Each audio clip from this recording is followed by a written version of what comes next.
So welcome back the video guys. तो guys अभी फिलहाल ये ड्राइविंग करेगा क्योंकि मैं ड्राइविंग करके थक गया।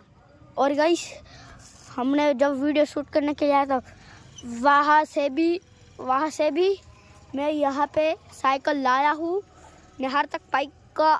या भाई मेरा घर वहाँ पे है। फिर मैं इसको तैरने गया, फिर पूरे फिर यहाँ से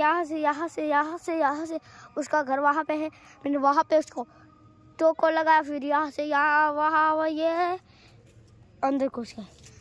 गाइस टोटल मिला के तो मैंने कितने घंटे ड्राइव की, और यहाँ पे भी मैंने ड्राइव की थी थोड़े देर के लिए। तो टोटल मिला के मैंने 5 घंटे ड्राइव की। कितने घंटे? 5। चलो अपना राइड स्टार्ट करते हैं। दादा અને ઊંડા વેતર કરી દેવાનું છે આપણે। લો